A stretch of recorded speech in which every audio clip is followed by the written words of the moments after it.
दोस्तों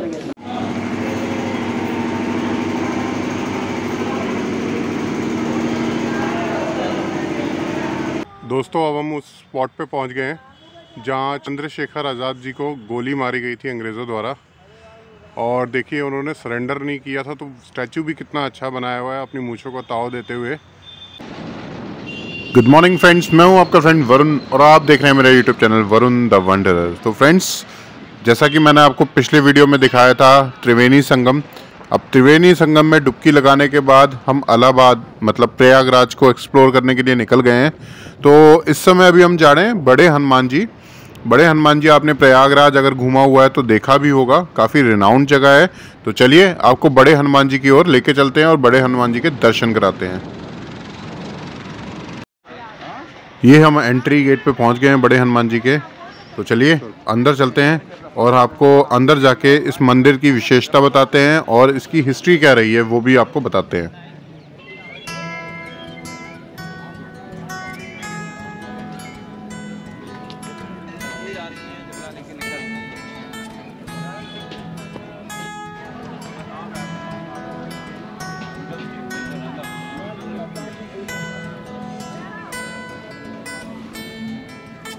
और एंटर करने के बाद मंदिर का प्रांगण कुछ इस तरह के का है।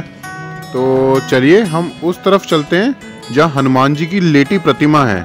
तो चलिए आपको हनुमान जी की लेटी हुई प्रतिमा दिखाते हैं, जो कि काफ़ी यूनिक है, क्योंकि हनुमान जी की आपने बैठी या खड़ी प्रतिमा तो ज़रूर देखी होगी, पर ये लेटी प्रतिमा है यहाँ पर मंदिर में।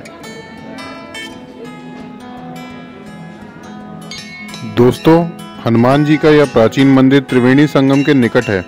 जो हमने संगम में डुबकी लगाई थी बिल्कुल उसके पास ही ये मंदिर है। और फ्रेंड्स, इस मंदिर को लेके काफ़ी अलग अलग तरह की कहानियां हैं। मंदिर के बारे में माना जाता है कि ये 600 से 700 वर्ष प्राचीन है। कहा जाता है कि कन्नौज के एक राजा को कोई संतान नहीं थी। वे संतान प्राप्ति के लिए अपने गुरु के पास आश्रम में गए, तो गुरु ने उन्हें कहा कि जाकर अपने राज्य में एक हनुमान जी की प्रतिमा स्थापित करो। जो कन्नौज के राजा थे वो हनुमान जी की प्रतिमा को विंध्याचल पर्वत से बनवा के लाए थे। और जब वो नाव में बैठकर इस प्रतिमा को लेकर आए तो तट के करीब पहुंचने के बाद उन्हें काफ़ी नींद आने लगी, तो वो विश्राम करने के लिए रात को वहीं रुक गए। और जब वो सुबह उठे तो उन्होंने पाया कि उनकी नाव टूट गई थी और वो प्रतिमा यमुना नदी में ही समा गई थी।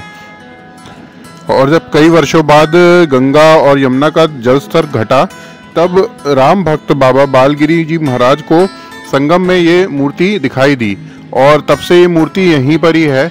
और फ्रेंड्स, काफ़ी कहानियाँ अलग भी बताई जाती हैं इस मंदिर से रिलेटेड। लंका से जब हनुमान जी लौटे थे तब उनका स्वास्थ्य काफ़ी खराब हो गया था और वो काफ़ी पीड़ा में थे। इसके बाद माता जानकी ने इसी जगह पर उन्हें अपने सिंदूर देकर नया जीवन दान दिया था। तो इस तरह की काफ़ी कहानियाँ यहाँ सुनने को मिलती हैं लेटे हनुमान जी पे। तो चलिए अब हम दूसरी जगह की तरफ चलते हैं, जो कि एक शक्तिपीठ है माता का। और देखिए अब हम उस शक्तिपीठ पे पहुँच गए हैं। तो बस यहाँ से एंटर करते हैं और आपको शक्तिपीठ के अंदर दर्शन कराते हैं। दोस्तों, यह एक ऐसा खास मंदिर है जहाँ कोई मूर्ति नहीं रखी गई है। इसका नाम देवी अलोप शंकरी के नाम पर रखा गया है। दोस्तों, मान्यता के अनुसार मां सती की कलाई इस स्थान पर गिरी थी। यह प्रसिद्ध शक्तिपीठ है। तो चलिए आपको अंदर लेके चलता हूं और अंदर दर्शन कराते हैं। और वीडियोग्राफी और फोटो लेना मना था, बट ये मैंने अंदर के मंदिर के एक फ़ोटो लिए आप लोगों को दिखाने के लिए। और आगे मैं आपको दिखाता हूँ कि यहाँ पर 9 देवियाँ स्थापित की गई हैं। एक एक करके मैं आपको इन देवियों के दर्शन कराता हूँ।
तो चलिए दोस्तों, किसी नई डेस्टिनेशन पे चलते हैं प्रयागराज में आपको एक और जगह दिखाने के लिए।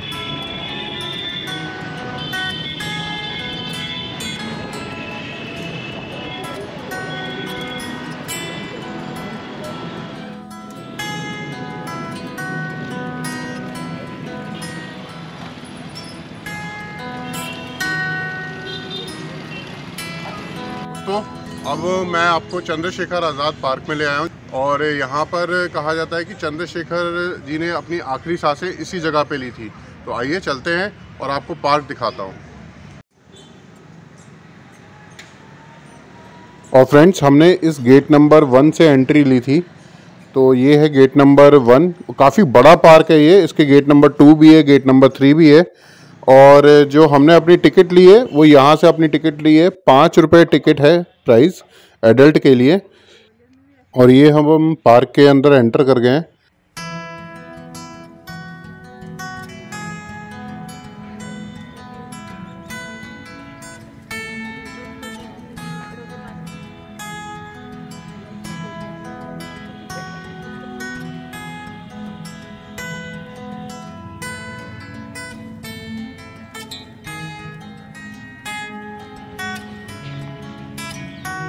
और जैसा कि मैंने दोस्तों आपको बताया कि ये पार्क काफ़ी बड़ा है। तो ये प्लेइंग एरिया है बच्चों के लिए। अगर बच्चे आपके साथ आ रहे हैं तो काफ़ी एंजॉय करेंगे इस जगह पे आके।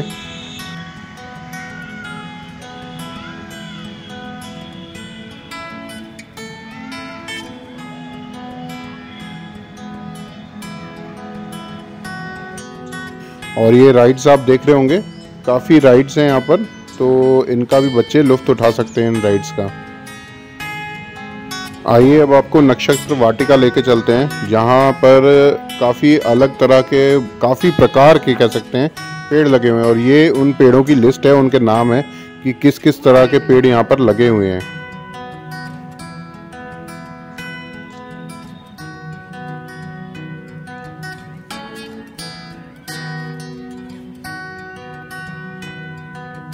और इस पार्क को देखिए, कितना बड़ा पार्क है और कितना वेल मेंटेन्ड है। तो जब भी आप यहाँ पर आएंगे तो आराम से 3-4 घंटे इजीली स्पेंड कर सकते हैं अपनी फैमिली के और फ्रेंड्स के साथ।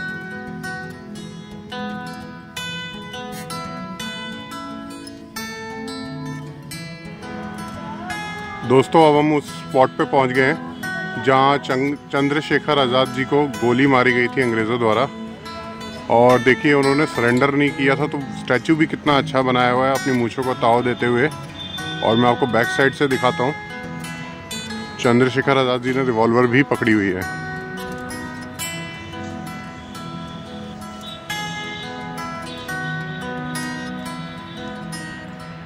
ये देखिए, तो उस दृश्य को दर्शाने की कोशिश की गई है जो यहाँ हुआ था।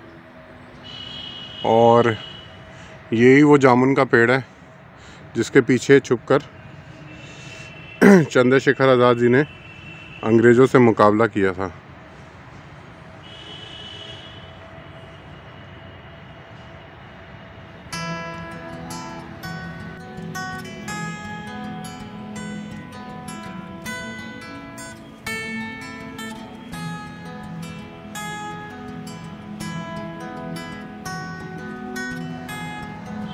और ये हम इलाहाबाद म्यूज़ियम पहुंच गए हैं, जो कि चंद्रशेखर आज़ाद पार्क के ही अंदर है। और ये एंट्री है म्यूज़ियम की। तो यहाँ से आप अपनी टिकट परचेज़ कर सकते हैं। और ये टिकट काउंटर्स हैं।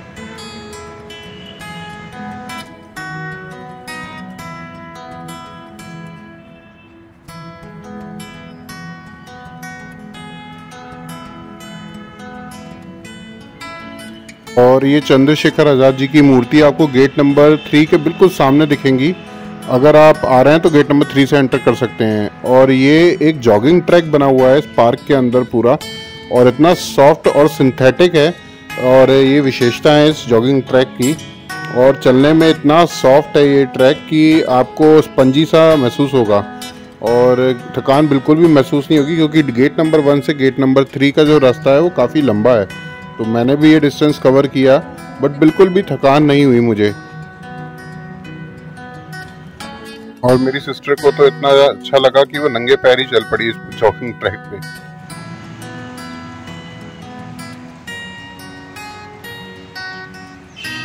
ये था चंद्रशेखर आजाद पार्क जो कि मैंने आपको दिखाया। काफी बड़े एरिया में बना हुआ है और काफी सुंदर है, और इलाहाबाद म्यूजियम भी इस चंद्रशेखर आजाद पार्क के अंदर ही है।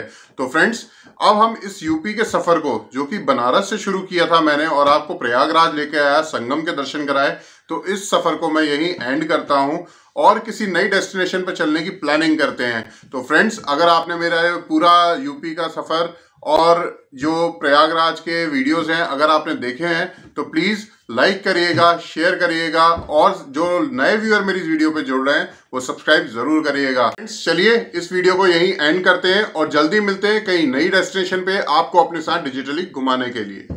तो यूपी का सफर अब हम यहीं समाप्त करते हैं और निकलते हैं अपने वहां से। आ रहा तो फ्रेंड्स, ये था चंद्रशेखर आजाद पार्क जो कि मैंने आपको दिखाया। आई होप आपको पसंद आया होगा और काफी बड़े एरिया में। तो फ्रेंड्स, ये था चंद्रशेखर आजाद पार्क जो कि मैंने आपको दिखाया। काफी बड़े